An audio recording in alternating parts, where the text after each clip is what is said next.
Okay, and then we'll go into Q&A mode. That'll mean that you'll hear the host and me and Nikki, and then we'll open it up for everybody later on. If you, at a certain point, we'll tell you how to get in the queue to ask a question or to make a comment. So let's see here. Okay. All righty. So this is Jim Condit Jr. We've just started the recording. So hello, everybody. Nikki Nelson is the co-host. Nikki.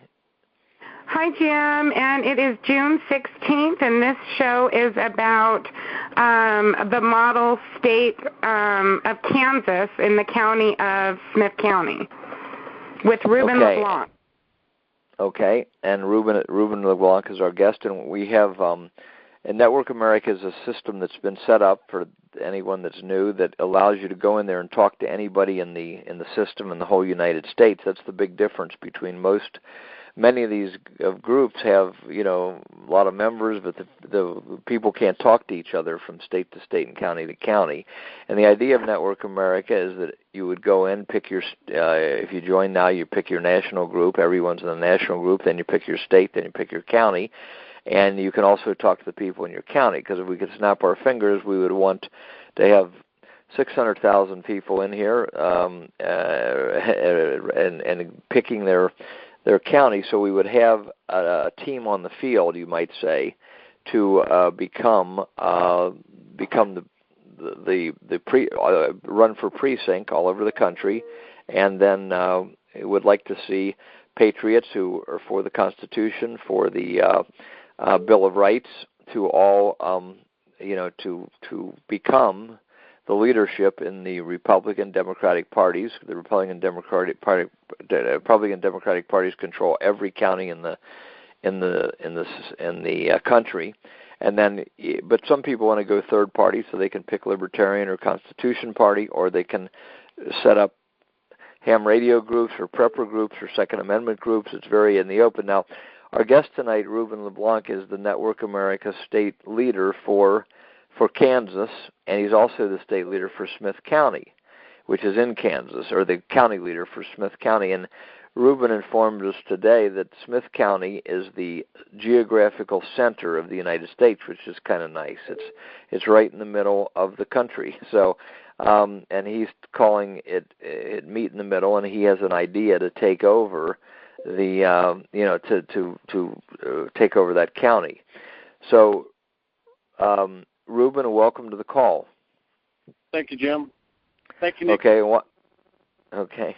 Why don't you just tell us briefly, if people got the email or saw it on Facebook, they saw it, but why don't you tell briefly how you are, what your plan is to begin to rally those who are devoted to the Constitution, the Bill of Rights.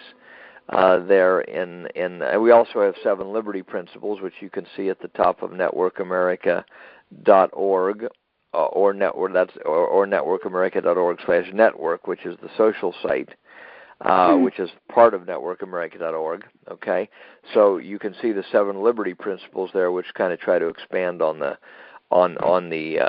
what in practical terms happens today. So, Ruben, why don't you just talk a little bit about what your plan is there to get people going to become active in Smith County and Kansas and so forth.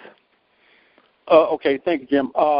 Actually, my plan dovetails into your 7 principles very nicely. I'm going to just go through it. It's a simple plan for Smith County. Again, like Jim said, I'm in Lebanon, which is in Smith County. And Lebanon sits at the Geographical Center of the continental United States. That's the 48 contiguous states. And anyway, it has a population of 3,600 people, and there's 25 townships. And we have 18 townships that have less than 100 people. The 7 largest townships have 100 people, 130, 134, 206, 399, 619, and 2,094 people per township. There are 56 precincts in this county, and there's no Democratic organization at all in this county. And of the 56 for the Republican side, they have 38 people seated. So there's, what is my math here? It's 18 people unseated. Wow. That seats are open. Okay, so let me just comment there, Ruben, in case anyone's new. You got 50 states, right? Kansas is one of the 50 states. And the states are divided into counties. So do you know how many counties are in Kansas? I believe it's 105. Okay, so like in Ohio we have 88, Florida has 67 counties, and so in Texas is like 105. So the states are divided into counties, and those counties are all divided into precincts. So Smith County, which is one of Kansas counties, is divided into 56 precincts, and in each of those precincts you have, I don't know how many states are recognized or how many parties are recognized in Kansas, but in both of them. Both of them. How about is the Constitution of the Libertarian Party recognized there? They are, but they don't have precinct seats. Yeah, and so we have the same thing in Ohio. All Democratic, Republican, Constitution Party, and the Libertarians are all recognized, but you don't have many precinct people for either of the third parties, you might say. And all those parties are there when you go into your Network America County. You can pick those or independent, meaning no party. Those are already pre-constituted. But what happens is that in Smith County you got 56 precincts, okay? And a Democratic precinct chairman and a Republican chairman could be elected at the May primary of the even years. And the Democratic Party apparently has no organization there. And the Republican Party, of the 46 precincts, has only 38 of them filled. So this is the way it is all over the country. This is what Dan, the Cold Warrior, talked about last week, is in many places up to half of these precincts are unfilled. So when they have that election next year, let's say in May or February, whatever it is in Kansas, they'll elect, if anyone's running, they'll elect precinct executives, and then a month later, like in June or so, they'll meet and elect their party chairman. And there's where all the party chairmen come from, and the party chairman generally endorse the candidates, decide how the vote is counted in that county, et cetera, et cetera, et cetera. So that's why it's so important. That's why on our website we call it the most powerful office in the land. And so, okay, Ruben, go ahead then. I just wanted to explain that in case there are any new people aboard. Okay, here's the plan. First of all, our goal is to set out, number one, to establish common law grand juries in the county. And this can be done in every county in the nation, by the way. Since we're at the Geographic Center, we're going to start working on forming a common law grand jury. Now, we're not going to actually seek the grand jury members, but we're going to take a list of names of people who are willing to serve as common law grand juries. The second thing we're going to do this precinct committeemen, and in every precinct in this county, there's 25 townships, and they have one for a county man and a committee man and a committee woman. And then the three largest townships have two extra precinct seats available in there, which is Smith Center, Kensington, and Lebanon, where I'm living at. The third thing we're going to do is we're going to organize a Minutemen militia, and the first two have to be in the county, have to be registered in the county, and the third one, the Minutemen militia, because of their anonymity, they can actually come from anywhere, neighboring counties or even a neighboring state. We live on the southern border of Nebraska. I'm like 19 miles away from Nebraska. So the militia could actually come from the surrounding area. So that's you mean the Minutemen, Ruben? The Minutemen. Okay. Yeah. I said something else? Oh, I thought you said militia. I guess same difference, really, but I know what you mean. I want to call them the Minutemen militia, but it's nothing's written in stone. That was one of my points. So that's the thing: the common law grand jury, the precinct committeemen, and the Minutemen militia. And now, if Ruben, we could take back our county.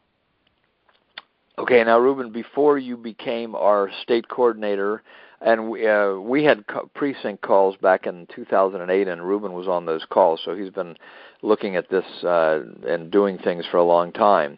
But you are also involved with the National Liberty Alliance, right? You're involved with that group. And maybe you could comment just a little on that, because you were a fellow named John Darish, who was also on those calls 8 years ago. He's been working with the National Liberty Alliance. But just say a little bit about that, because we want to have a coalition between Network America and National Liberty Alliance. And that's the thing. Nobody has to quit any group to be part of Network America. In fact, we're kind of hoping that National Liberty Alliance starts their own group within Network America, because just so people know, John Darish and the crowd over there, they've got leaders in almost all 3,100 counties, which is really an impressive thing. So there's no reason why someone like myself or Nikki or you or Ruben couldn't do both things. So talk a little about National Liberty Alliance, and then we'll get back to Network America. Just tell people what they're doing.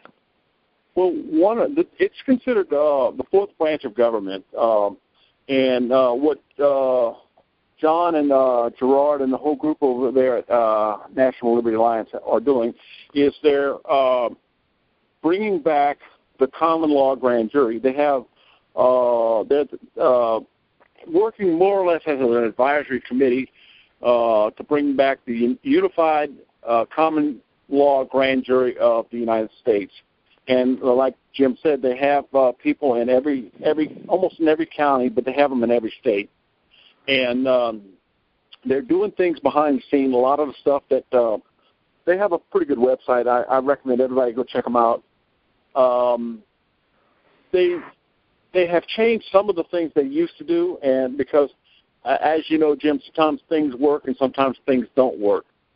And when it doesn't work, they've moved away from it, and they've started doing things that are more productive, and there's more results to be seen.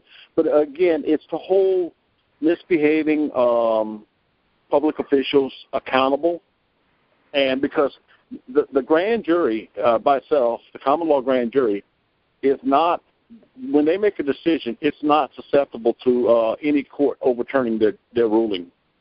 And it's really an important part of our government. It is the fourth branch, because no other branch can correct the common law grand jury.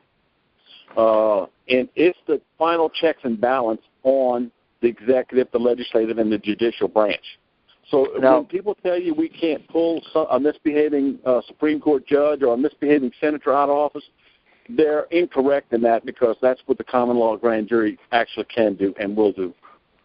Now, if I could stay on that for a second, the common law grand jury, though, as far as we know, by the way, our California national coordinator for Network America, Kelly Mordecai, has written a book called The Hidden Fourth Branch, which is on the grand jury, and you can find that on Amazon. But at the moment, though, because of changes that were made starting around 1871, I don't know if there's any prosecuting attorney in a county or in a state that has recognized any decisions or any indictments made by a common law grand jury. Up on Network America, somebody posted a week or two ago a group down in Florida, which is probably associated with National Liberty Alliance, trying to get a county commissioners to constitute a grand jury. And they had some sympathetic commissioners, but they didn't do it that week. So if, for instance, in Smith County, the precinct system's all ready to go. If you've constituted you've got, Constitution-loving people in both parties to run in all 56 precincts there, and they elected the head of the Democrat and Republican Party, who was all devoted to the Constitution and the Bill of Rights. Then they could in that county, they could then endorse and elect a prosecuting attorney who would recognize the grand jury, the common law grand jury, I mean, okay? Okay, then go ahead. So the National Liberty Alliance has been working on that. Network America is devoted to precinct, but the precinct system is already set up, constituted, legally recognized by all, and that's why we're urging people to get in it. Instead of writing letters only, instead of going to rallies only, you got to run in the precincts, and then you become part of the political landscape and part of the political power group, you might say. And that's what Dan the Cold Warrior was trying to explain to everybody last week. This tool of the precincts is sitting around there and nobody's using it. Okay, go ahead then, Ruben. So you got the grand jury, which will take names of people who are willing to serve on it. We got the precinct where we want everybody to run and elect a good chairman in each county and each party. And then what else? We have the Minutemen militia. And each one of them, if you think about it like this, Jim, where it's like 3 legs to a bar stool. Uh-huh. I have to use a bar stool. Anyway, 3 legs, and you take one principle away, and the stool itself won't support itself. Mm-hmm. But if you include all 3 and you go at it like that and bring all 3 together, because in order to get the grand jury, we need 25 people willing to serve on a grand jury in the common law grand jury in this county. Now, we need 25 statewide. So if in effect that this common law grand jury in Smith County gets constituted, because it would be the only one in the state of Kansas, it would not be limited to just the county borders. It could actually function here, anywhere in Kansas. That's how important getting one done in your state is. It's very, very important. Because anytime a judge or an official is misbehaving, well, you see, the problem is a lot of the courts and the prosecutors think the Constitution has been done away with. Well, according to the Constitution, the common law grand jury is the final checks and balance. And if they want to say the Constitution has been away with, that's a way of getting rid of the common law grand jury. So little things that we take for granted that we think we should have, like your right to a trial by jury, they say, well, that doesn't work in this town or in this district. No. As long as you're in this country and each state has agreed to accept the Constitution and they put forth their own Constitution, but any rules that are made that are repugnant to the Constitution are no rules at all. They're not even in effect. Yeah, in Black's Dictionary, which was one of the old law books going back to the 1800s, it said, a law that conflicts with the Constitution only has the color of law, but it's not a real law. In other words, it looks like a law, but it isn't. But right now, quite frankly, we have partially a government in the United States and partially a lawless government. So you got again, my own congressman who grew up here, who's not, like a banker at Goldman Sachs. He went to LaSalle High School. He was the same year I was. I went to another high school, St. X, and he was a football player, Steve Shabbat. He's my congressman. Now, he was one of the more conservative congressmen than Newt Gingrich. When Newt Gingrich was in the 90s, when they all went up there originally in the class of 1994, John Boehner, that was his first year there, I think, and a lot of these, he was one of the 14 congressmen pushing Gingrich to be more conservative, okay? But he voted for the Patriot Act. The Patriot Act says that the government can arrest any one of us, put us in detention indefinitely, not charges, not tell our family or anybody where we are. Well, this is totally unconstitutional. So objectively speaking, all the congressmen that voted for that have committed treason or subversion against the Constitution. Now they might say, no, I didn't mean to be against the Constitution. But in fact, their vote was against the Constitution. So we can't just say, because Congress has been breaking the law now for 13 or 14 years, that now it's constitutional. We have to keep in mind what is constitutional. Okay, and then the third leg, go ahead and comment on that just a second again, Ruben, which is the Minutemen, as you're calling them, or the militia, which they're often called throughout the country. Go ahead and comment on that for a second. Well, what that is we are supposed to work with the sheriff and let the sheriff know that we're basically, for lack of a better term, we got his back, and that's what the militia does. It's not a bunch of lawbreakers. What we are is basically the people helping the sheriff enforce laws, not statutes and stuff like that, real laws, like people shouldn't be arrested if they don't wear their seatbelt. That's a victimless crime.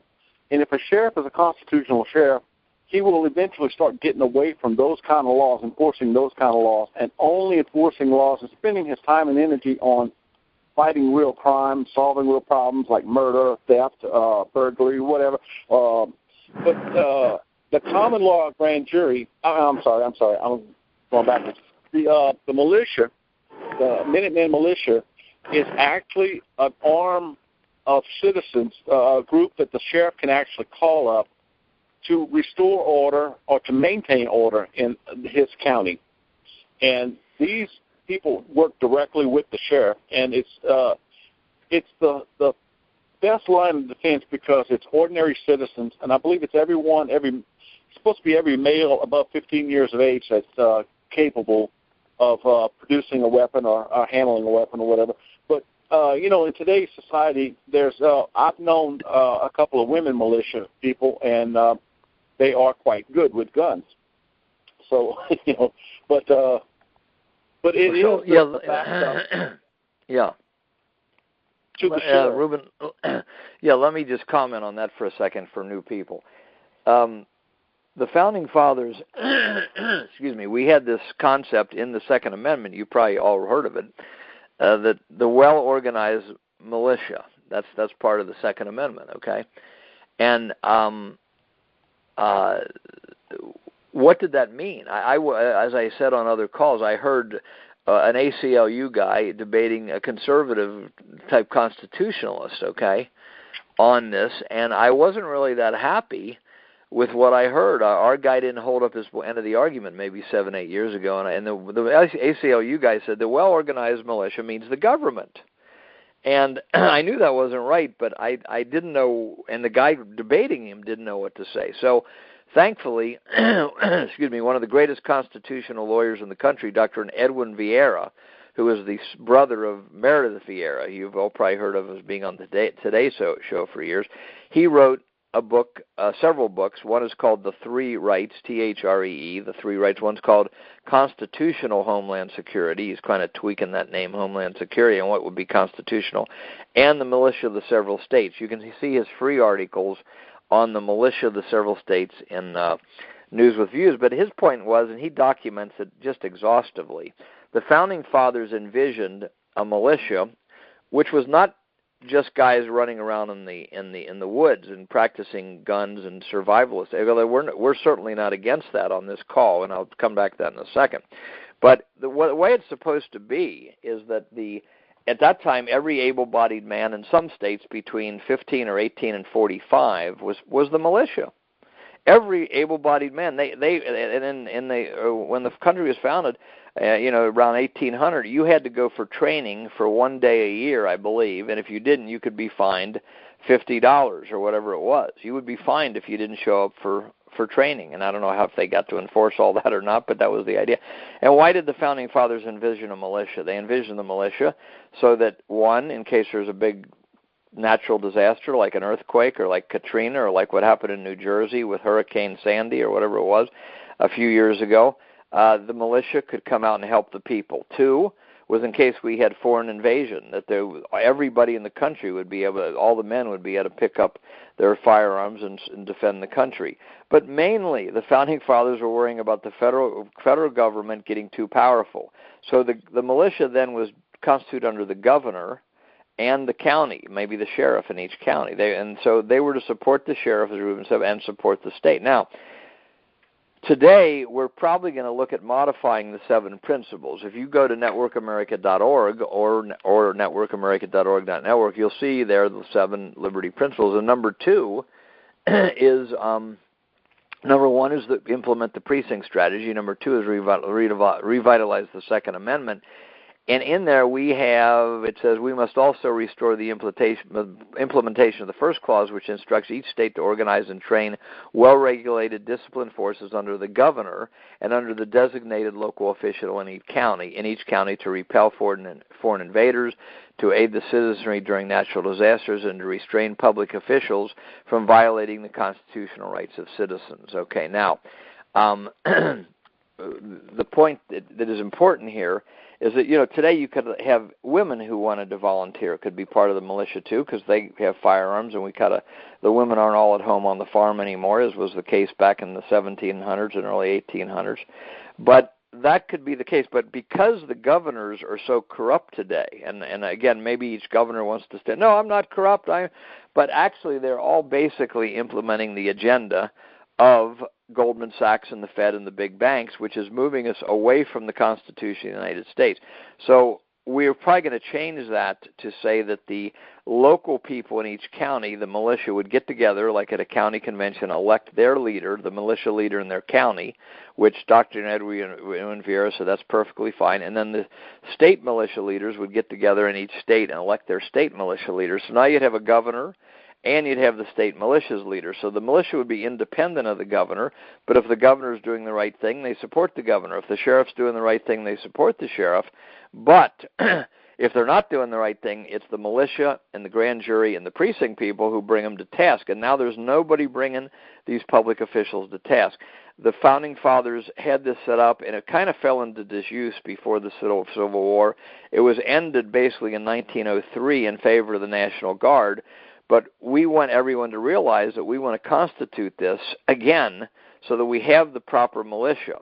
Now, until then, last thing I want to say, and then I'll turn it back to you, Ruben, is that while I think it's really necessary for everybody to read Edwin Vieira's books, or at least understand them, what I've summarized here. But if there are people in each county and each neighborhood who get together and take target practice and teach each other how to shoot guns and how to survive in the woods and all that, we certainly don't condemn that now. Just because the whole system the Founding Fathers wanted has fallen into disuse doesn't mean we got to wait till we have a good governor in each state who in a state legislature that recognizes this again, although we want the state legislature to pass it and recognize the constitutional militia again. But until then, we got to do what we can do. And the reason is the goal of the other side, if you haven't been noticing, they don't care what we're doing. They're trying to put their puppets in every state government, every congressional seat, and impose eventual tyranny on us. In case you haven't noticed, that's the way things are going. So we can't wait for the governor and the state legislator to do what they should do, although we should always urge them to do what they should do. Okay, so you got the common law grand jury, which has fallen into disuse. You got the precinct system, which is there, but nobody's using it, totally recognized in every county and every state. And that's how we change the party leaders, change the Congress, change the policy, and save the country. And finally, you have the Minutemen, as Ruben is calling them, because I think someone of prominence in the county said just call them Minutemen for now, because the big media has tried to demonize the militia. But the militia is the third leg. And for instance, I mean, people may not know this, but there's been a lot of lawlessness in when Ron Paul was running for president. He was not liked. And there was a lot of lawlessness in the counties and in the state conventions. And one guy in Louisiana, they elected him to the delegate position. He was a Ron Paul supporter, just had a hip replacement. And the people that were in power down there in that county in Louisiana tackled the guy, broke his hip, and took back over the meeting. Now, if the militia or the sheriff was there, they would have arrested those people and said, no, wait a minute, we just had a vote. This guy won. He's going to run the meeting. And all over the country, there's all kinds of lawlessness. The Iowa caucus had to change their winner last time from Romney to Santorum. That was our group, Watch the Vote. That's a lot of the people in Network America. First time in American history, because we knew what we were looking for. So anyway, Ruben, I just wanted to kind of give that background for new people. So Jim, go ahead then. One thing. We're going to use this call, and we're going to be posting it. So I just wanted to read through the 7 principles of the Guardians for Liberty that Network America recognizes and is behind. And then I want Ruben to go through his 12 points real quick. Okay. We can just through all of that and then discuss it afterward. Would that be okay? Yes. Yeah, go ahead. Great. And then everybody will open the call. I just wanted to tell people we'll open the call for questions and comments. When Nikki gets done and Ruben gets done, we'll open the call for questions, comments. You can disagree. You can say anything you want. We're not a heavy-handed group or a heavy-handed call. Go ahead, Nikki. Okay, here we go. So number 1 of the 7 principles is implement the precinct strategy.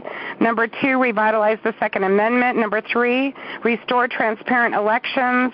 Number 4, combat the media monopoly. 5, defeat the police state. 6, return to constitutional money. And 7, support a non-interventionist foreign policy. And then now we are getting behind the grand jury actions as well. So, Ruben, go ahead with your points, and then we'll discuss. Hopefully we'll get through that. Okay, I want to comment on some of the things Jim touched on real quick. They're going to be real quick. Okay, sure. One, go. When the founding fathers put in about the standing, about the militia, they were complaining about standing armies. And that's one of the problems that they saw, and that's a problem that we're having right now with Jade Helm. They're not supposed to be having these exercises on our ground.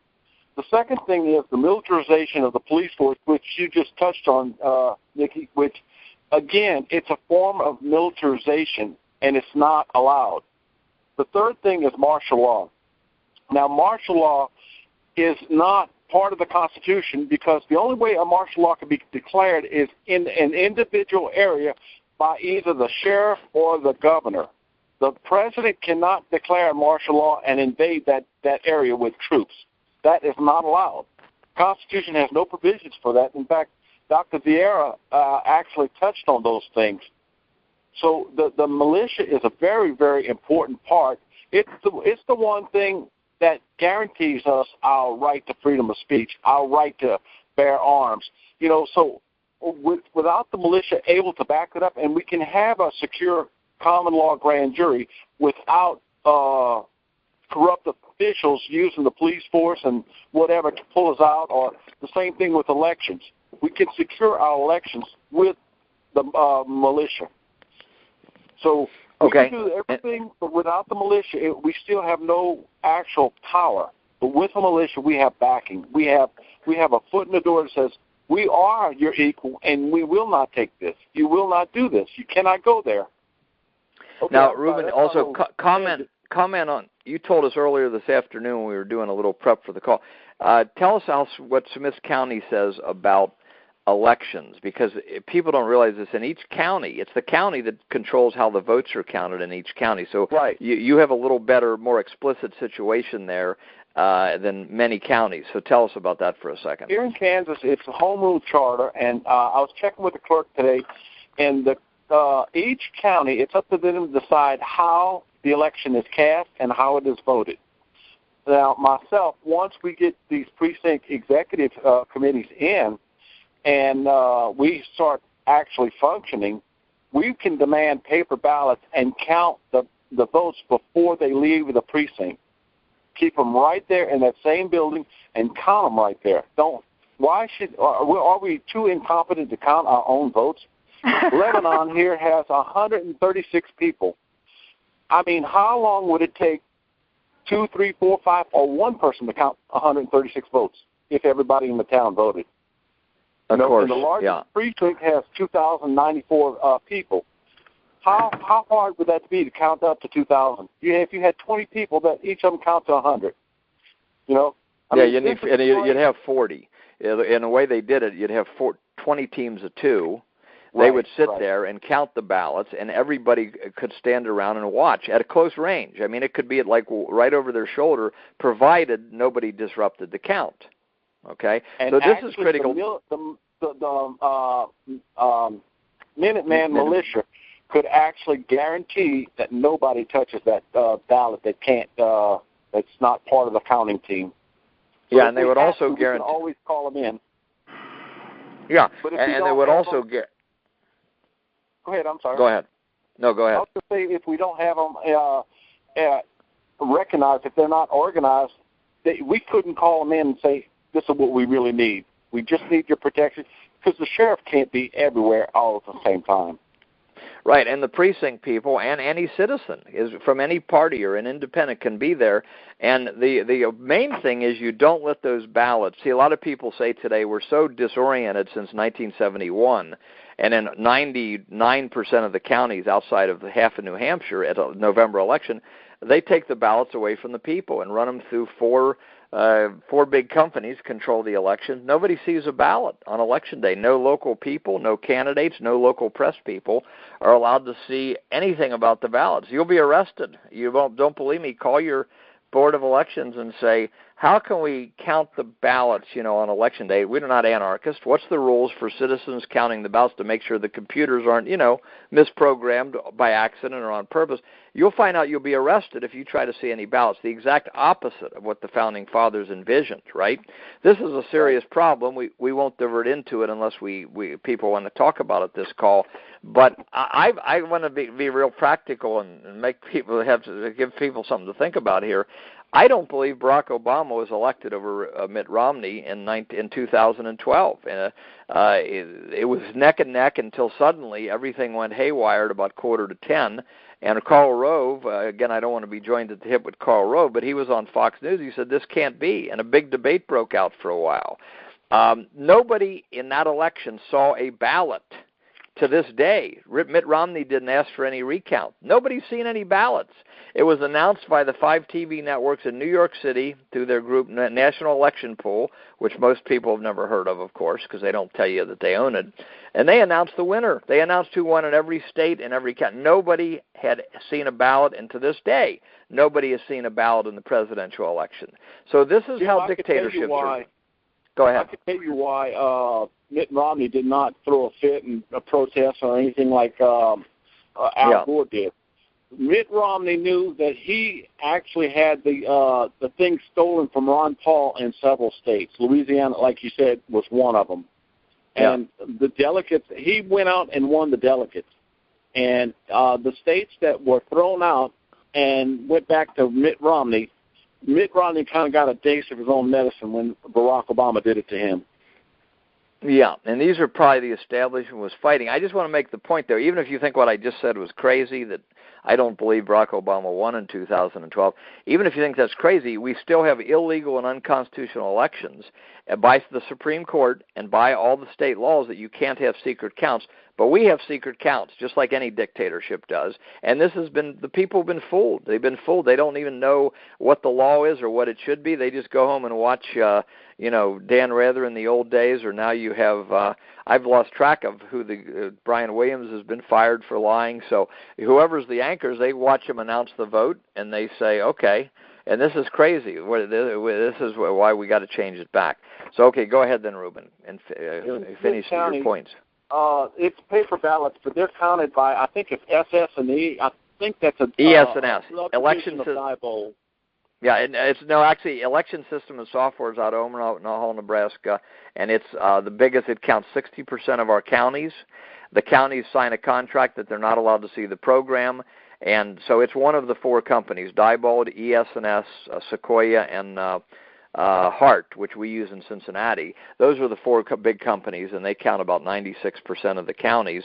So, and again, I got the Secretary of State of Ohio on tape at a Tea Party meeting saying, yeah, we sign a contract that we're not allowed to look at the program that's telling the computers what to do. Then you combine that with no recount, and we have a silent dictatorship by these 4 companies and the 5 TV networks. And I tell people, I don't blame you if you think I'm making this stuff all up. It sounds incredible, but it's true. Okay, Ruben, go ahead then with your. You're going to try to have a thing on July 4th to get the Patriots together, the Constitutionalists together. Tell us about that. That's coming up in July. Okay, we certainly could use anybody that wants to. You happen to be in the neighborhood of the Geographic Center of the United States, come on by. We certainly could use some volunteers and some help. But this is what we're going to do on July 4th weekend. On the week of July 4th, we're going to do. That's our meetup date. We will start what I'm hoping will be the New American Independence Day and the take back of our government. The second thing is we will meet and with all elected and appointed officials prior to the 4th and give them basically a heads up. Not much time. We're going to give them maybe a couple of 3 days within a week or something and let them know what we're going to be doing. We're going to have a private briefing with the sheriff where he gets a chance to ask us questions and we get to ask him questions. And we're going to, number 4, we're going to try and follow Robert's Rules of Order because we don't want people shouting and screaming and trying to talk over each other. Sure. So the 5th thing is we'd like to provide information packets, and I don't know what would be good. I kind of got like constitutional handbooks and the grand jury, the Constitution grand jury handbook, stuff like that. And it's still a work in progress, and I'm putting that together and having some other people help me with that. And if Jim has anything, by the way, we'll be glad to put that in our packet. Okay. So when we talk to the 3,600 people that live here in the county, we'll have them some information that they can go away with, and even maybe perhaps a page of websites that if they've got computers, they can go and check it out. Okay. Now, go ahead. Well, I was just going to go on down the list, but you had a question or something? No, go on down the list, and it's 20 to 11, so then we'll open up the phones for questions and comments. We'll maybe go a little over 11. We usually try to end about 11, but we'll go till the questions and comments are over. But this is all really important because what Ruben is trying to do there down in Kansas and Smith County is what every county should do, which is have a barbecue or whatever, have some hot dogs and hamburgers on July, get people together to have a little fun. And down there, we need to, if we need to, we'll get national effort behind him and other small counties to find the people so they can actually take over the. And we treat our people in Network America like adults. Let's not just write letters and beg, oh, please do something for us in Congress. No, we're telling people, you become the government. You become the precinct person. You become the office holder. And that's how we take back the country. Okay, go ahead, Ruben, and read down the 12 things. Okay, number 6, I'm a veteran, and what I'm hoping we can do, and I'm planning on it, I'd like to contact the VFW and American Legion for their support because they are veterans, and they are also considered terrorists, by the way. Which right. Well, the government released that some of the people, this is just one part of the government, but somebody who's up to no good called people that cite the Constitution too much, Ron Paul people, pro-life people, and returning veterans from Iraq as potential terrorists. So go ahead. Veterans go ahead, and Christians. Anyway, number 7, I've already talked to a couple, and they said they're going to talk to their members. I'm wanting to reach out to the motorcycle clubs, especially the freedom fighters and stuff like that, and I'd like their help to help get the word out, and if we could possibly have a motorcycle club come here and maybe help out and, I don't know, maybe give some kids a ride on a motorcycle. I don't know what all they could do, but certainly their presence would be welcome. Mm-hmm. And then we're working on, I haven't got it all down, but we're working on compiling a Posse Comitatus paper. The Posse Comitatus Act has been suspended, and we would just like to give people information that allows them to support their sheriff, their local sheriff, and that's Posse Comitatus, where if he needs to deputize or whatever, he can take them from the community. So we want people to be aware of that, and that's why. Yeah. Right. And Posse Comitatus means that the military is not allowed to operate within the United States. They're to defend us from foreign invaders and so forth, but they're not allowed to operate within the United States, which is now happening with Jade Helm, even though it's a small operation compared to the whole country. As some people say, they're trying to get us used to seeing military doing exercises on the streets, and this is against the Posse Comitatus, which was in play until the Patriot Act from 1776, basically. Right. Okay, number 9, we're asking anybody and everyone that has contact to Freedom Broadcasters to cover this event, to help us and help get the word out, to get people here. And number 10, we are asking militia groups from across the country to meet, to come here. And if we can get enough militia people, we will have a full day, if I can help it, to discuss Jade Helm and strategies for Jade Helm. So I think that's kind of really important because it gives us a heads up if some state is, I hate to say overrun with the Jade Helm exercise going crazy, where the militia in the neighboring states might be able to use their resources to thwart that. Anyway, I'd like to invite other freedom groups, and that's why especially people that have the same goal. They want to take back our country. And I talked to Jim about that earlier today. I have a real problem with people who have left one freedom group to leave and start bad-mouthing other freedom groups or the group they came out of. leave and leave happy. Don't leave on bad terms. Don't leave disgruntled. And for goodness sake, don't keep cutting each other's down, because as long as we're doing that, we're dividing and conquering. And you know who uses that tool, huh? Divide and conquer, that's Satan's tool. So we really need to try and change that and think about what we say and when we start berating other groups or whatever, because ultimately nobody wants to see this country fail, and it's going to take every one of us. So we need to pull together, or, like Benjamin Franklin said, either we hang together or we will surely be hung separately. We will hang separately. Right. Okay, that's a good. Go ahead. And the last point is we will change and revise as needed. What may work here in Smith County might not work in the next county.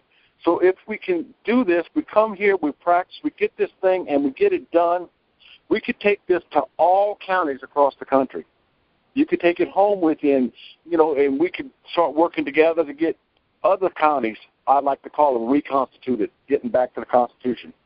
So there's nothing written in stone, and I'm open for a lot of ideas and support. And if anybody can come here, that would even be better. And I think that pretty much answers everything, Jim. Did I leave anything out, or did I cover too much of anything? No, that's good. I think we got it well covered. And now, if anyone wants to make a comment on anything, or anything we've said, or if something you want to add new, hit *6 on your phone, and then you'll say, you'll hear, well, if you want to hear a question, hit 1. So you hit *6. Then you'll say, if you want to get in the queue and ask a question or make a comment, hit 1, and then you'll be in the queue. Okay. And, Network America has been constituted since right around late March, early April. Nikki Nelson pulled together a team that really did a great job. And if we could just get the word out right now for all the people that are in the Tea Party and the Campaign for Liberty and the NRA and all the constitutional groups to get in here, it has room for, there's 300,000 precincts, I think. Some of them have more than one precinct person, but it's for the first time since the internet, it's up now where we could have 100. I don't know if it would crash originally if that many came in at once, but we could have hundreds of thousands of people sign up, run for precinct, and be on the field to take back the country. Right now, we're not on the field. Okay. We're not on the field here because somebody's in the queue here. We're going to take their thing. Right now, people they would want to do something, but I go to the Tea Parties. They don't know what to do. Okay, here we got one of our callers here. The ending is 5165. Let me see if we can make this work. Okay, 5165, go ahead. Hey, Jim. This is Johnny B. down here in Montgomery County, Kansas. Hey, Johnny B. How far are you from Smith County? What is it, about 165, 100, 200 miles, something like that. Okay, just wondered. Okay, because you're somewhat near Smith, then. So go ahead. Yeah. About as far as we can get and still be in Kansas. Okay. Okay, I got a couple things here, Jim. Okay. I just opened my 4th edition of Black's Law, the Posse Comitatus. Mm-hmm. Okay. Posse Comitatus is the power or force of a county. The entire population of a county above the age of 15, which a sheriff may summon to his assistance in certain cases, as to aid him in keeping the peace, in pursuing and arresting felons, etc. Yes, I'm glad you read that, Johnny. I was looking it up, too, because we didn't mention that. Yeah. It doesn't have really anything to do with military. It is just the ability of the people. See, the people as the posse are the law and not the military coming in and taking over, I think, right? Yeah. I think that they've co-opted that and put that military language on it to kind of distract the people from the true intent of what the founders wanted to put forward. And I got a question. The founding fathers feared a standing army, right? Right. Absolutely, yes, sir. Okay. Because of the demonstration that what they had suffered in Europe, because it was always the standing armies that the kings used to mill down or quell the resistance to the rule. But here, I got a question to shoot across your all's bow here. Now, I've become aware, and actually I got confirmation on it today, that there are funding options that come forward when you get involved with the parties, with the precinct, structure. Mm-hmm. How does that transpire if the precinct does not have a party? You mean? Well, first of all, every have a chairman or anybody representing it, Johnny. Right. Absolutely, Nick. Thanks. So if they create a seat, Jim, and somebody runs and wins, do they get funding for that, and where does it come from? There's no funding. There's no funding automatic to any precinct thing. This is the crazy thing. It's sitting there, nobody's using it. So, for instance, in Smith County, we may be glossed over this, but there's no Democratic Party in Smith County. So Ruben has been asked to step forward, and it sounds like they're glad to have him. Now, somebody might say, well, wait a minute, the Democratic Party, Hillary and Barack Obama, they're destroying the country. Well, there's no reason the communists have to run the Democratic Party for the rest of our lives. So Ruben is stepping up as a everyday American constitutionalist. He's going to start getting people to run for precinct, but who support the Constitution. So, once let's say just hypothetically that he recruits 56 people, because there's 56 precincts in Smith County, they get together and elect him chairman, then they're constituted, but there's no automatic funding that I'm aware for any precinct. Now, the parties will sometimes fund the county. Well, I mean, we have a full-time paid staff in Cincinnati, and all the big cities have a full-time Republican paid staff and Democratic paid staff, okay? So I don't know, but there's no automatic funding that I'm aware of that goes to a precinct executive or even a party unless it's raised from the people in the party. Does that get to your question, Johnny, or not? Right, yep, that was my question. Well, I hadn't realized it until I got to talk to a guy today, and he was he's been active for like 20 years. And he did a lot of work on getting precincts established for the conservative constitutional, a lot of Ron Paul, but also some of the other parties, with, who would we have? Michael Badnarik comes to mind. What was the Bauman's? When Bauman ran, I think, for the Libertarian Party. Anyway, they got people established, but once those people got established and found out the proceeds that were available, they pretty well took the proceeds and won it. It's up to the moral fiber of the people as they come forward as to whether they're going to stay on task and help everybody, or if they're going to get greedy and just look out for their own, dive into the nepotism. But I wonder if there's a way to requisition for a budget. I wonder if there's got to be a way to do that. That's what I would think, Nikki. Absolutely. I mean, that would be amazing. Can you imagine if we could just requisition and then we're funded now? Good grief. No, that would be awesome. Where would but I believe there is a way to do that. Okay, well, we need to find out. Who wants to be in charge of finding that out for next week? Now, let me ask you this. Who would we requisition? Maybe all of us in our own states can call and find out how to do that. So each one of us lives in a state, and by next week we'll have the information on 10 states or something. You want to do that? Who would we requisition, though, for funding? Well, that's what we need to look into. I'm sure it's just chasing down information. It's no big deal. A little bit of research. The long and the short of it is, I'm kind of excited that the Democratic Party stuck that olive branch out toward me, and I'll tell you why. If we're getting Republicans in the precinct executive committee seats, and we're starting to put our own Republicans in the election cycle and have them run, and then if we could do the same thing with constitutional people and just, I know it's a distasteful thing for some people, but just call them a Democrat. At least we've got two horses in the fight, and we've got a chance to win the race with one of our horses. Well, yeah, and this is the opposite. Yeah, this is exactly the opposite of what we've been facing for the last 30, 40 years. Both candidates are bad in many races. You have a Republican and a Democrat who are both don't seem to even notice there's a Constitution half the time. So instead of that, we take over the precincts, we nominate 2 good candidates. Now you got 2 people that believe in the Constitution, maybe have different strategies for how to fix the country. By the way, Johnny, you're going to continue, but I just want to tell anybody else that wants to get in the queue, you hit *6.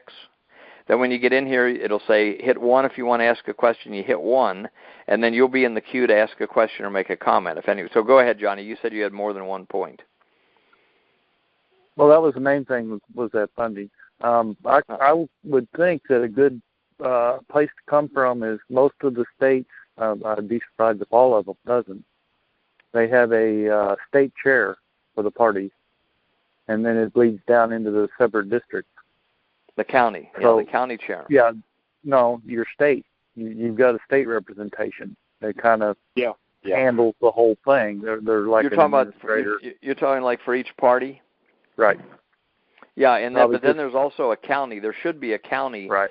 Most of the parties, like in Ohio, we got 88 Republican county organizations and 88 Democratic organizations, and each one in the counties. Most of them have an office and a headquarters, by the way. That's okay. what, that would make sense. The gentleman I was speaking to today, he indicated that if I needed anything here to get this party organized in Smith County, they've got resources to help me. So I didn't get into what those Ruben, resources. you got to find out where that list is of resources you can get. Well, let me get in there first. Seriously, that's a big find, Ruben. It's the first I've heard of it. I think it's from the Democratic Party at the state and national level. I think that's where you're going to find the resources come from. But go ahead. Yeah. I'm sure there's going to be a boatload of paperwork that'll go along with it. Oh, that's so easy to do, though. Paperwork is so simple. Sure, yeah, just staffing. And then once we get one done, we'll know how to do a bunch of them. And we'll just, in fact, anybody who finds information on this, getting resources for precinct or requisitioning for a budget, please post it in networkamerica.org/network. And then next week we'll go over all the information that we've all found. But go ahead. So in other words, Nikki, explain briefly how do people post it in networkamerica.network. Well, Network America, if you're not in there, .org/network works just like Facebook. So you've got a wall. So if you find information, just make a blog. For instance, make a blog, and at the top put finding resources in whatever state, and then put the information in there and post it, and then we'll have all of our information under blogs. So let's do that. We'll make blogs out of everything. And can't people post documents as well in Network America? You can post documents in each one of your groups. You can upload PDF documents, Excel documents, and Word documents. So, and there's for a lot instance, of good videos. And you're coming upon all this information, make a Word doc or a PDF document, and upload it into your groups, and now everybody's got that info. It's awesome. Okay. And so in other words here, that would He's a model state. Everybody can go into your groups, Ruben, and see what you've done with your groups and what information you've uploaded, and check out your documents and what you're doing and what events you have scheduled. In fact, you should go in and make an event for your group, for your state and county for sure, and any surrounding states perhaps as well. To try to get every valley, on the 4th. Yeah, the idea is that we don't have to keep rediscovering the wheel. People can go in and say, "Oh, here's what Gene Hill's our Network America leader for Mississippi. Here's what he's doing. Here's what they're doing in California. Here's what they're doing in Arizona." So everybody can learn from each other. And by the way, as we grow, then each state and each county can have their own conference calls once a week. They don't have to just depend on this conference call. Would like to see 3,000 counties with 3,000 conference calls as they get organized. Ideally, everybody meets online, then meets at events like Ruben's going to hold in Smith County. Then they meet, whether it be at somebody's home or a Denny's or a little schoolroom somewhere where they have access to a meeting room. And then they say, okay, we're going to run these people, and we're going to try to elect a good constitutional chairman of the Republican Party and Democratic Party in our state. And this is how we take back the country.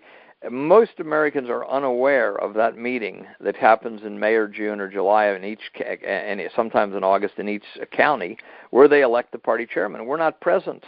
People are home watching reruns of Friends. They're wringing their hands watching the news. What are we going to do? What are we going to do? Here come Barack Obama's announced there are going to be 30,000 spy killer drones flying over America by 2020, and they're building them right now. Now they're going to say, well, no, those are to protect you. They're not. But if they say one day, oh, we shut out, so we just blew up so and so's house in Oklahoma because he was, quote, a terrorist. What are we going to do at that point? That was the minute I heard they blew up a so-called terrorist in the Middle East. I said, uh-oh, they're planning to get us ready, that they're going to start someday say, oh, we just knocked out that guy's house because he was in touch with Al-Qaeda. Really, all he was doing was organizing the Precinct Project, okay? So, well, I mean, that's and what Waco, Texas, and Ruby Ridge. I mean, it's not like these people haven't attacked their own citizens before, and now they're going to have drones. I mean, it's out of control completely. If we don't move now, I don't know that we're going to be able to move in the future. Actually, Nikki makes a good point, because if we don't start doing something now is the time. Next year may not be here because we may not get the next year. Yeah, so if we don't do it now, we may not have a second chance. Yeah, and by the way, what they're doing with the internet on top of it, Ruben. I mean, they've got control of 100% of our media, and now they're going to start taking control of the internet in addition to the drones. I mean, I don't like to be an alarmist, but this is alarming to say the least. So I think we've got to use these tools in the internet and Facebook and Network America and National Liberty Alliance, and we've got to take action. We've got to tell our friends and family. We have to start recruiting people into here to take action and get off the couch. Yeah, and go ahead, Ruben. I was just going to say one last thing about that. If it's any consolation, Nikki, when you read the end of the book, we win.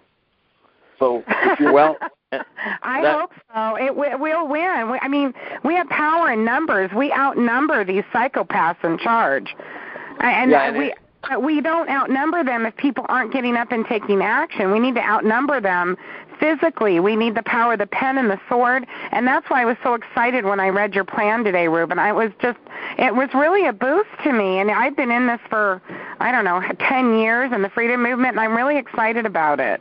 I mean, that's what Network America is about. We want to get behind Ruben now.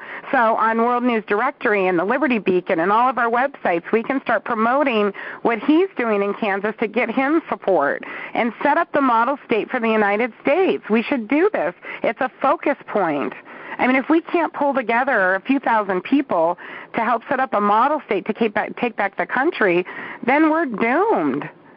Yeah. By the way, if anyone wants to get in the queue, hit *6 and then hit 1. Apparently the call is so informative and mesmerizing tonight that we usually have 4 or 5 people commenting, but we don't have anybody in the queue. But Johnny B, did you have anything else you wanted to say?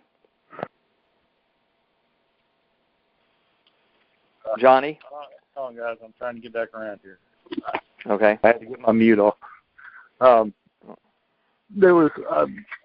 I was moving forward when I first come down to Kansas. I was running the Ron Paul information back out to the Republican committee, which is an uphill battle to say the least. But I met with my Republican chairman here in Montgomery County, and he informed me that he kind of inherited the chair from his father, and he couldn't shake it all. And basically, this man's job was to take the issues that was handed down to him and run them out. So, as these people move forward, no, he was working for the boardroom, sitting back there smoking the cigars in the dark. Oh, okay. So he was pushing their agenda, the banksters or whoever. Yeah, okay. Whoever, and innocently. Because it's what his father had done, so he just kind of inherited it from his father's prodding when he got out of high school. This is a good place to sit. Now that I'm starting to see a little more of the picture, I can understand.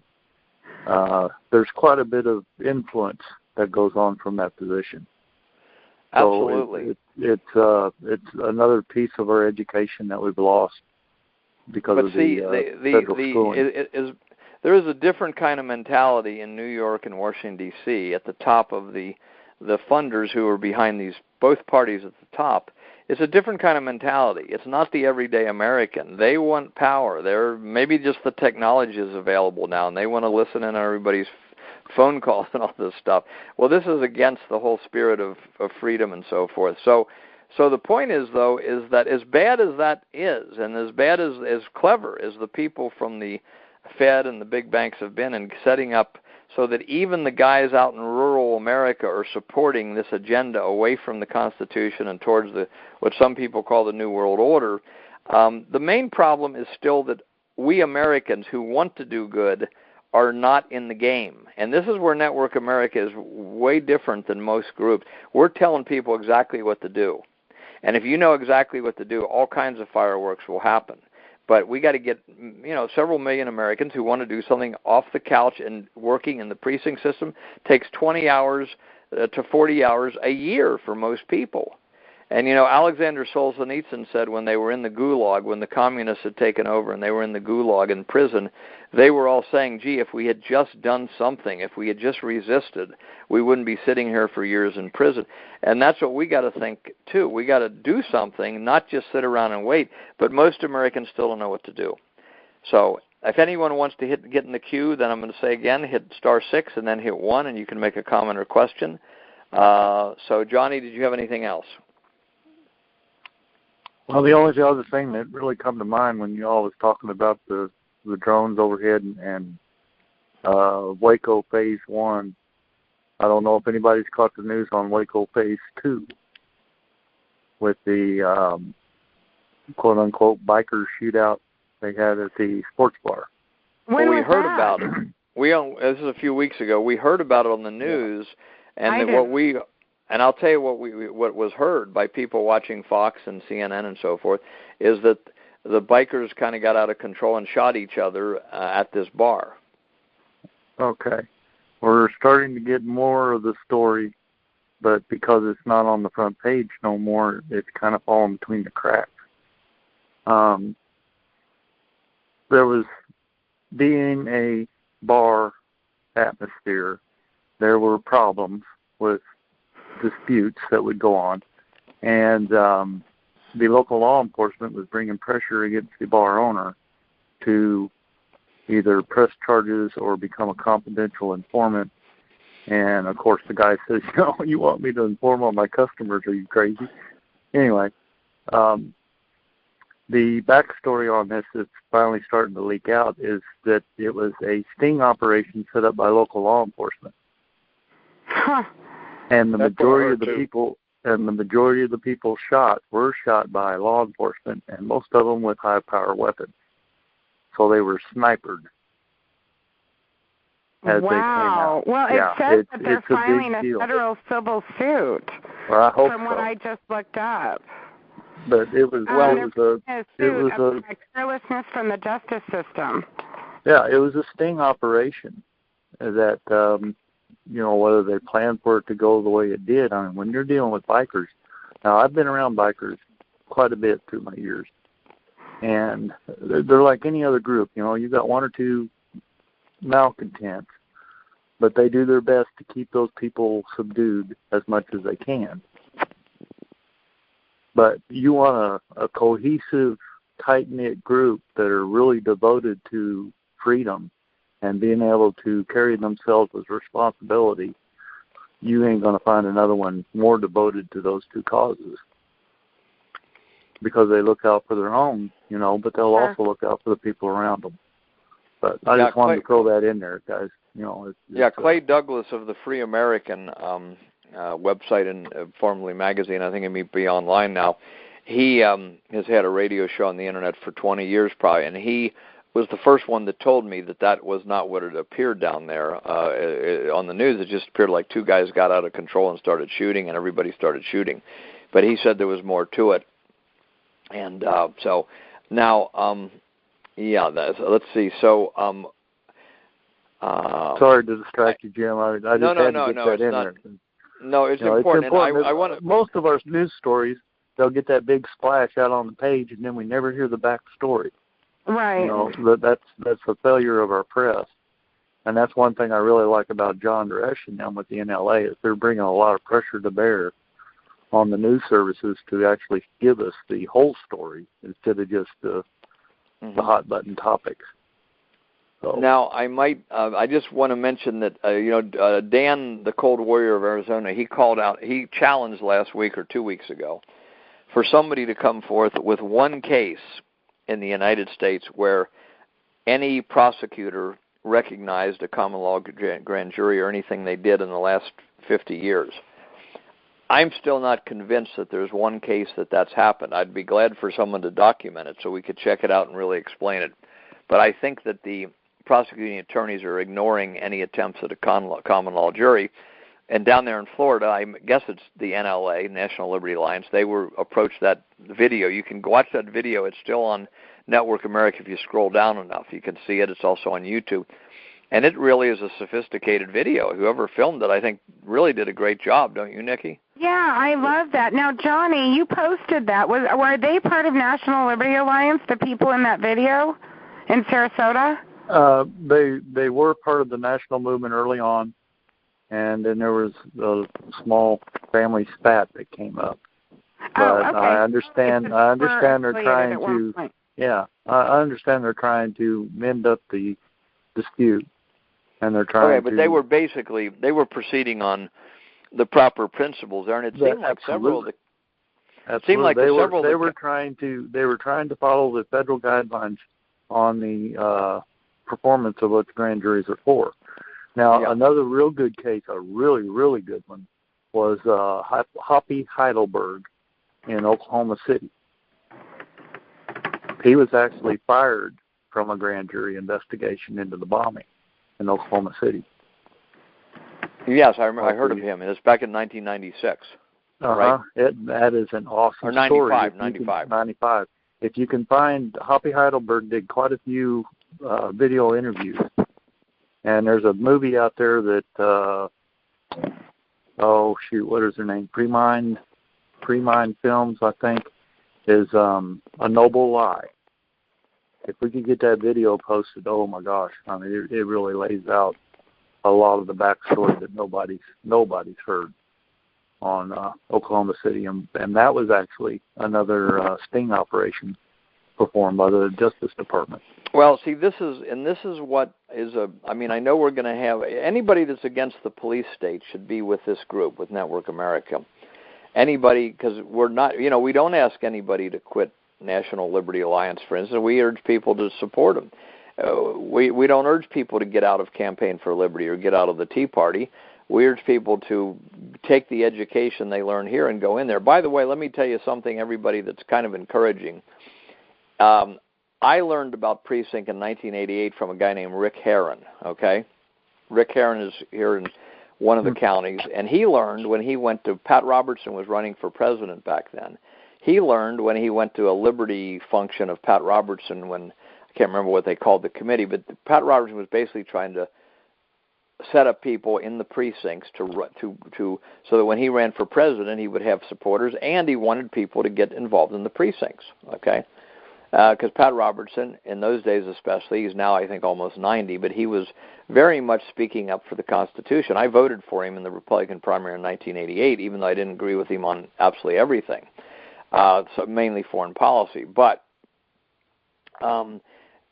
Rick Herron taught me, somebody here in Cincinnati came up to me and said, if we're going to get anywhere, we got to do the precinct at the end of 1986 election.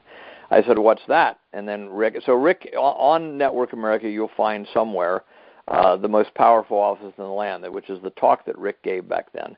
And with his permission, I transcribed it. It's not copyrighted. But the other day, here's what I'm getting to. The other day on radio in Cincinnati, okay, Brian Thomas is a kind of libertarian type of a guy domestically on WKRC radio, which is the big station. Rush Limbaugh, Sean Hannity, Glenn Beck are on there.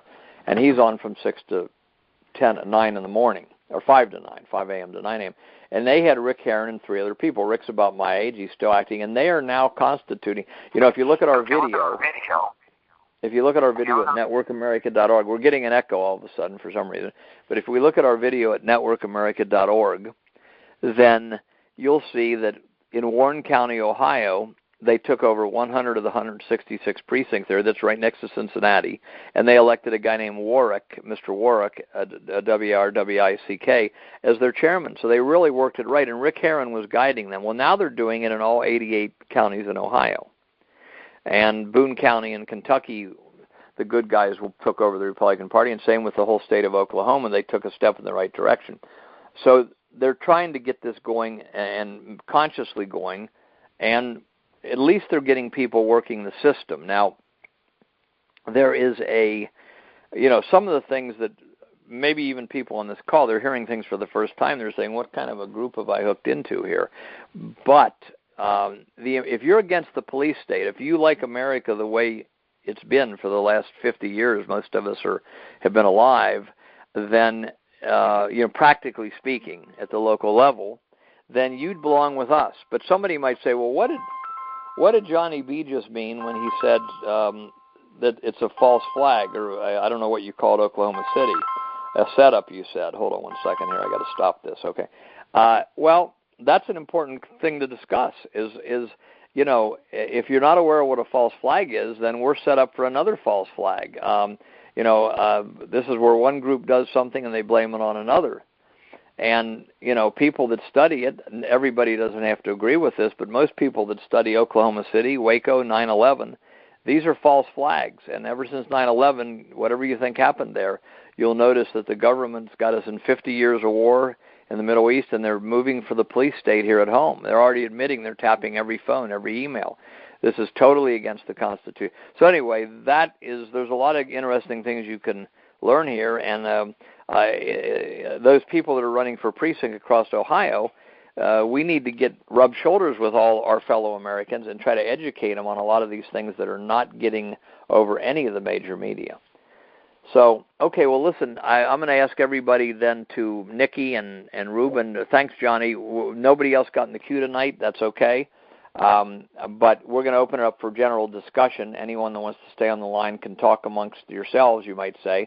But Nikki, Ruben, did you have any closing comments? Then we'll let Nikki have closing comments. Yeah, I got one thing to say. Of course, the precinct committee is a very, very important part of the election process and to get our candidates into office. One thing I learned, I ran for state senator in Louisiana, and I'm going to tell you something that I learned about after I ran. There was a guy down in Louisiana, and I don't know if anybody's heard of him. His name was Huey P. Long. They called him Kingfish.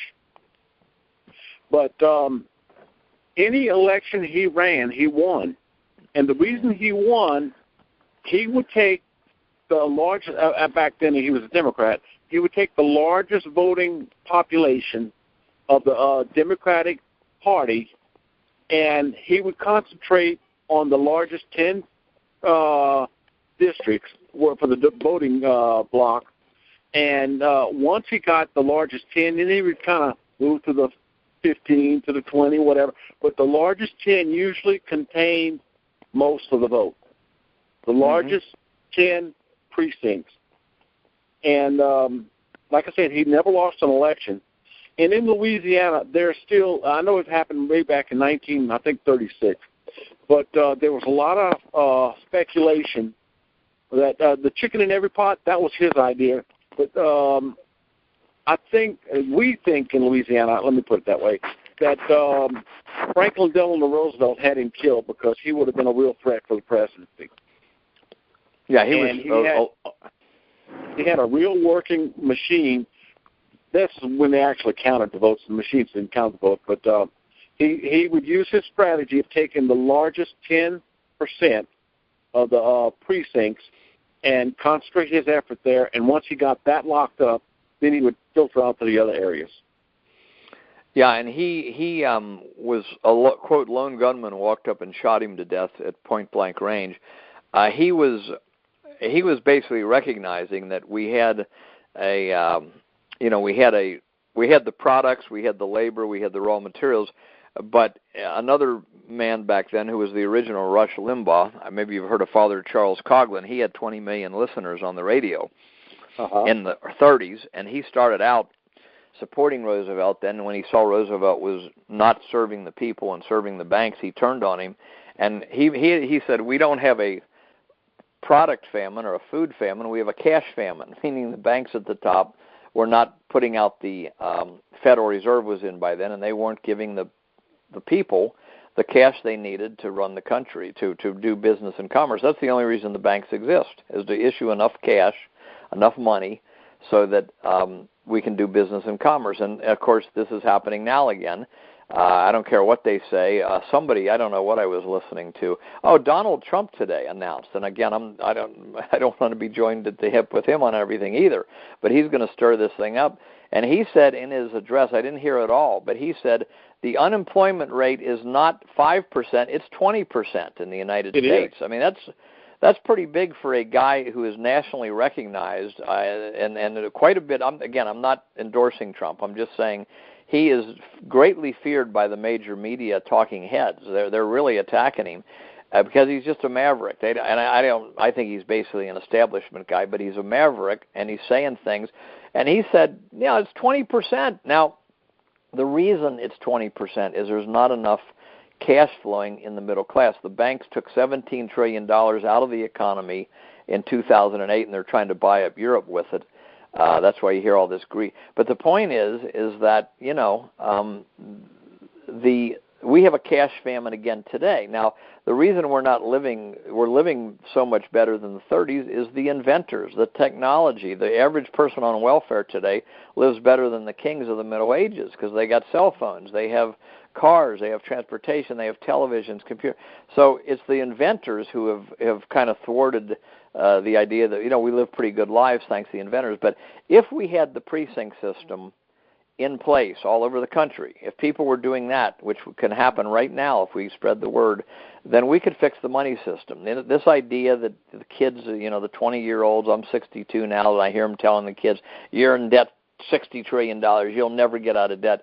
Yeah, not under the current system, but if we replace the Fed with an honest money system and had gold and silver in the background backing things up in case the paper money fails by accident or on purpose, then you issued money to about equal the goods and services, we could have the greatest economy of all time. Why? Because we have more goods and services thanks to the machines and computers than any other time in recorded human history. So, okay, Ruben, go ahead. I kind of interrupted you there, but go ahead. Well, that's good. I worked, when I was up in Detroit, I actually had a chance to work on Mike Dugan's campaign. He's a Democrat. And of course, in Detroit, no other person would have won beside a Democrat.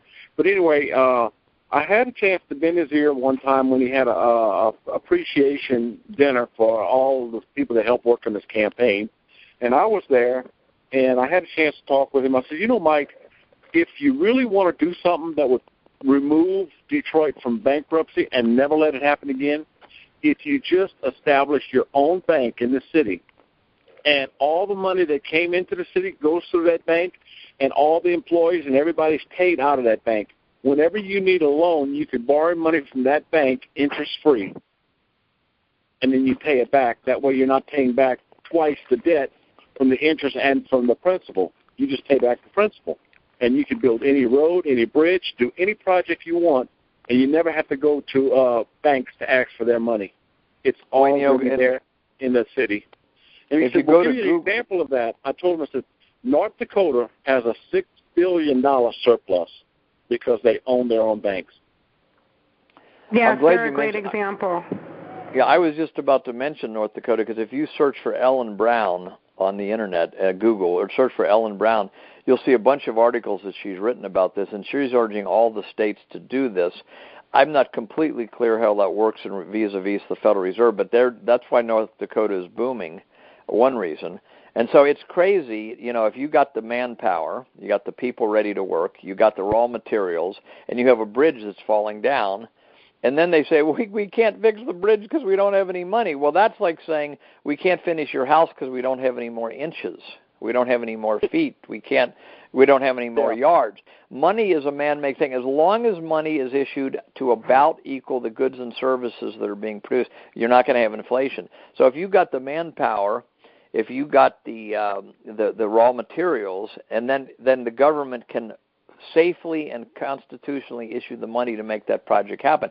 It is crazy that we have infrastructure all over the America ready to collapse. Or, when that bridge collapsed up in Minnesota. Well, this is absolutely crazy. Now, part of that is we're wasting money on all kinds of goofy research and foreign aid we shouldn't be doing. We got billions and billions in foreign aid all over to all these countries. So it is crazy to say we got the manpower. People want to work. Everybody's looking for a job, or most Americans are willing to work. We got the raw materials, but we can't fix our infrastructure. We're just going to have to wait till the bridges collapse. This is crazy, and it's because the banksters at Goldman Sachs and the Fed are greedy, and they're power hungry, like sociopaths, like Nikki said. Okay, I was living in Atlanta one time. I'll say one last thing, and I'll get off. I was living in Atlanta, and Atlanta commissioned this traffic survey, and they spent $275 million. And at the end of this traffic survey, they came up with a brilliant idea that in 25 years the traffic's going to be worse. Mm-hmm. I could have told them that and saved them $274 million. Good Lord. I know. It's just insanity. Nikki, nobody's watching. Nobody's, enforcing. Nobody's is paying attention. And that's what the grand jury that's where the grand jury will come in. They're allowed to investigate all corruption. Isn't that correct? That's right. Oh, yes. Right. By the way, I think we have some people in the queue. Now, we usually try to end at 11 o'clock, but since we had a very important program tonight, we wish we had 3,000 Ruben LeBlanc leading each of the counties. Yeah, Nikki, why don't you close down the official call with anything you wanted to say, and then we'll open it for general discussion. Okay, great. I just appreciate everybody being here, and I'm really excited about Ruben's plan and getting a model state set up, and let's just do whatever we can to support him. And then also everybody was going to, or hopefully some people will, look up how to requisition a budget or resources for precinct in their counties and whatnot, and through those parties. And if there's anybody who's interested in becoming a county or state leader, I would like them to speak up now if that's possible, and then we can put your name down. And that's about it. It'll be possible when we open up discussion. So what I'm going to do now is end the recording. Let's see if we can do this. I'm always a little nervous when I start clicking things, but let's see what we can do.